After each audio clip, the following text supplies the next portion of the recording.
Ladies and gentlemen, welcome back to Neverwinter. I am KageKaze, and I want to go over some of the changes here to the last beta event. This is beta event 4, the founder-only one. Again, thanks to my benefactor Drew for getting me in, giving me a code so that I can actually bring you this content. And honestly, I think this is very important because things have drastically changed. The game has been modified so much since the last event that a lot of what I talked about last time is honestly kind of useless. A lot of the core foundations and the basics of the game are still there in its place, but there are a lot of different changes to the character classes and whatnot.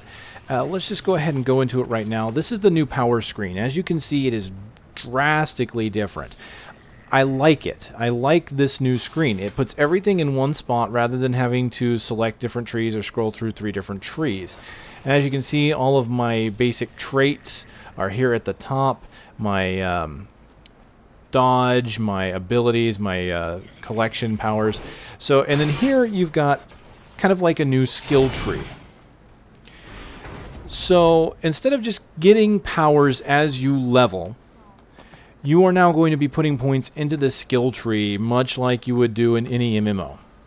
So as you can see, you start off at level 1 through 4, and you are given skills. So you're given Cloud of Steel, you're given Flourish, you're given Dazing, you're given Bloodbath. And after that, at level 5, you are given your first point to put where you will. As you can see, I've leveled some of these up. Basically, all you have to do is click on each one, and you can see the tooltip is still there. I mouse over it, and it still shows me Cloud of Steel. It tells me what it does. But once I click on it on the right, you can see that not only can I put a point into it, but I can rank it up to rank 1, 2, and 3. So now not only do you get to choose your power as you level, so here you can see once I choose 5 points, I can move on and choose either Death Strike or Lashing Blade. I can put a point into either one. So instead of the game saying, here you go, here's your skill, you can say, hey, I have a choice between these two. Which one do I want? Now, you will have, as you go through the game, about a dozen points short of being able to maximize everything in your tree. So you can still get everything and choose to only maximize certain things. So they wanted to do this because people asked for customization in their characters. They wanted to be able to choose their powers as they go. Unfortunately, if that was the direction they wanted to take, I feel like they went a little bit shy of that goal. It is cool that I can choose between these two powers, but the truth of the matter is, by the time I get to this point, I'm going to have one of everything unless I power something up additionally. Like, for example, let's look at this. You start off and you get Cloud of Steel, Sky Flourish, Dazing, and Bloodbath, right? They all start at point 1, so you're already given those 4 points. At level 5, this opens up and you're able to put a point wherever you want. You can upgrade Cloud of Steel, Flourish, Dazing, whatever, all right, to level 2. Or you can get Sneak Attack rank 1. Now, this is why I said that some of the characters have, or what I've talked about in the past in the Control Wizard and the Trickster Rogue, are kind of, they've changed. They've honestly gone through and redesigned a lot of these skills. So Sneak Attack, back in the videos I did, Sneak Attack gave me additional damage while stealth. So now the builds in the game are very different. They've shuffled skills around when you get the skills, and they've also changed the description of certain skills. So quite honestly, if you've been looking at skills in either my videos or anyone else's, you're going to have to relook at them. You're going to have to reconsider your builds. I urge you to do that because obviously it's going to take Respecs to change things up after the fact, which will cost you diamonds or Zen. Okay, so I put a point into one of these. Let's assume I get Sneak Attack. Once I've put 5 points into these skills all together, I can then choose between Death Strike and Lashing Blade. Now what you'll notice though is that that's at 5 points, and then I get 10 points to go into the next segment, all right, which is pretty much level 10. Assuming a point per level, which pretty much has been the case, so level 1, 2, 3, 4, 5, level 6, level 7. So at level 7, I can have one of every skill that's up here. And then levels 8, 9, and 10 are 3 additional points that I can put into skills.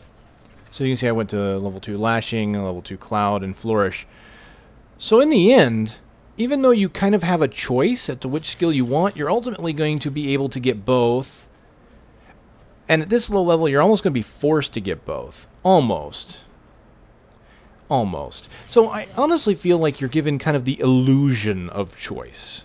And this was an issue that I had in skill trees and other games. Some of early Warcraft trees and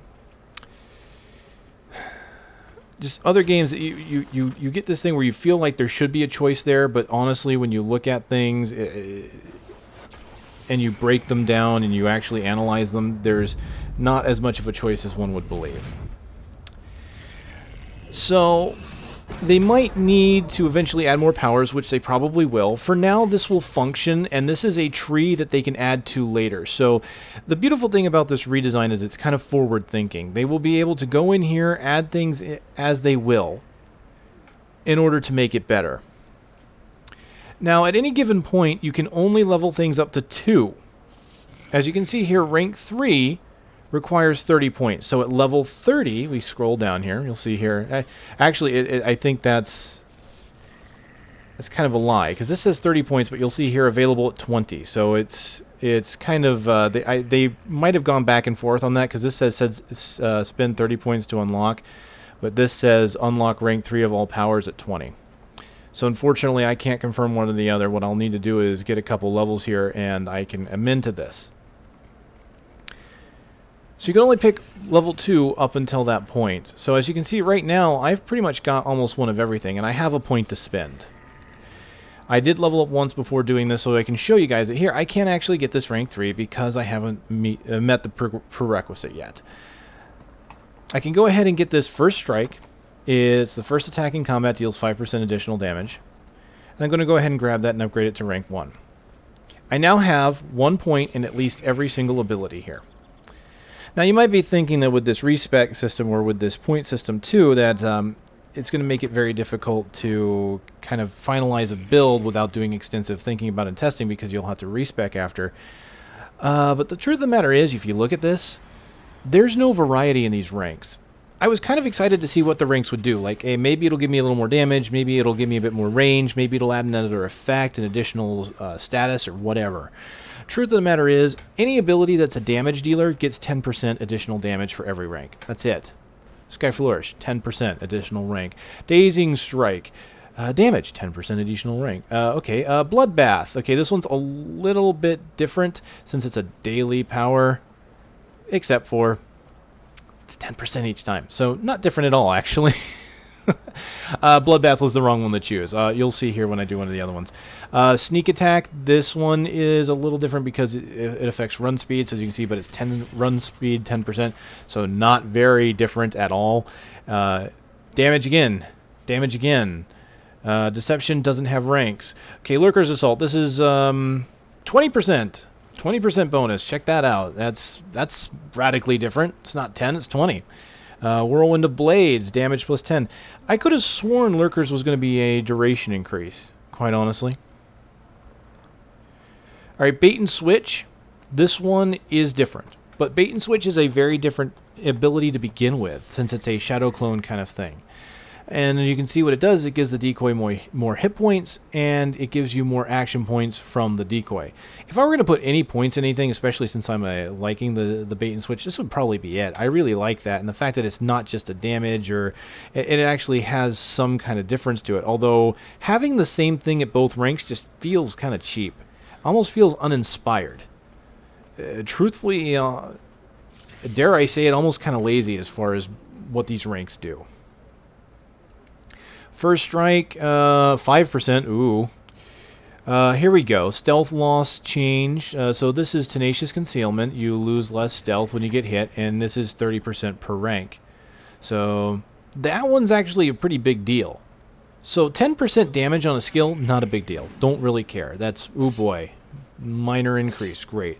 Something like this, though, Tenacious Concealment. Stealth loss from incoming damage reduced by 30, 30, 30. That's like a 90% reduction in the loss of your stealth, assuming it's additive. So that can be one of those things that you want to put your points into.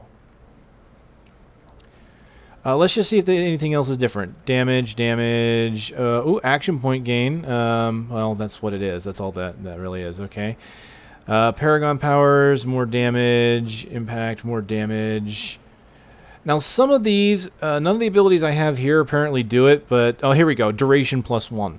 So some encounter abilities will have durations on them and will gain durations for the ranks. But as you can see, every rank is the exact same increase.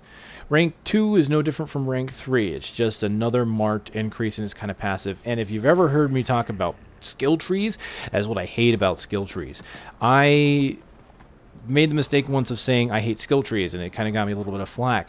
Truth of the matter is, I don't hate skill trees themselves. I hate certain skill trees, the skill trees that do this thing where you're supposedly going to be excited about getting this point to put into a skill that you like, and all that point does is give you 1% additional something. That's not interesting.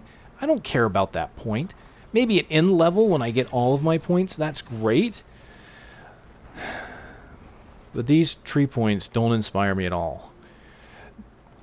I'm kind of glad about that, though, in the fact that because retraining for these points requires Zen. This is not Astral Diamonds, this is Zen. You need to spend money to respec this tree. And that's why I urge you to look at what they do and what you want to spend your points into. Because you will have to spend $5 to change it, unless this number changes. And it very well could. I mean, we are in the last closed beta, but things are changing. They have drastically changed some of the economy items here, and I will put a separate video out on that. So a lot of stuff is in flux right now. But much like before, you can drag and drop whatever abilities you want from here down into your bar. Something that I don't know if this is new, but I couldn't tell before because reading the tree wasn't very easy. Now that I can read all the trees, I have these passives here, class features like First Strike and Tenacious Concealment. It looks like those have to be slotted, so you're only allowed to use 2 class features from your powers. So I have Run Speed when on Stealth, and I have Reduce Stealth Loss. If I wanted to, I could pick up Sneak Attack, I believe, or do I have Sneak Attack? I have Sneak Attack and I have Tenacious, so I could grab First Strike instead of having Run Speed. There we go. So yes, just so you know, you can only have 2 class features slotted at any one time. So even though these are passives, they have to be equipped before you can use them, and I don't believe the game does a good enough job of telling you that. But it is there. Okay, so now you know. All in all, I'm fairly happy with this, except for one thing. Let's go here to View Paths. Now, I mentioned in the previous videos that there was no way of telling, like if I scroll down here, what a Paragon power was. You notice how you get new Paragon class feats and even a new at will, new Paragon daily.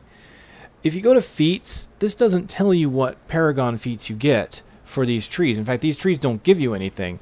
These are all passives. The Paragon powers come into effect when I go here to paths. Right now, there is only 1 path available for every class. So this is where your skill trees come into effect from like a World of Warcraft where you had 3 trees. If you were a rogue in that, you had Assassination, you had Combat, and you had, I believe it was, I forget it now, the Stealth tree. But you had 3 trees to choose from which had fairly different ways of playing the game. They would change up your rotations and your gameplay. Usually not a ton. Sometimes they would drastically change the rotations. In WoW, because there were so many of them, not all of them were very different, but some were, which was really good to see. So, but in this game, it looks like there's going to be some very drastic changes.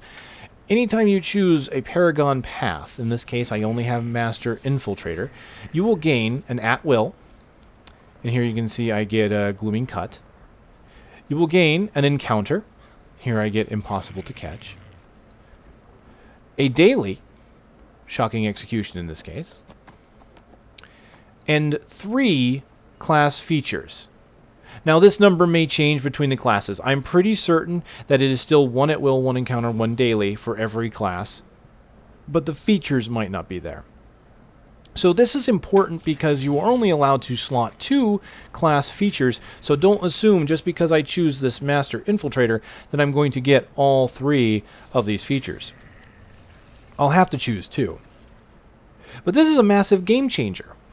A new at will, a new encounter, a new daily, that's big. I may not use them all, but each one of them is going to have some kind of various gameplay change or mechanic that I'm going to have to be careful of, as well as having some passes. I mean, let's look at this one. What do I get?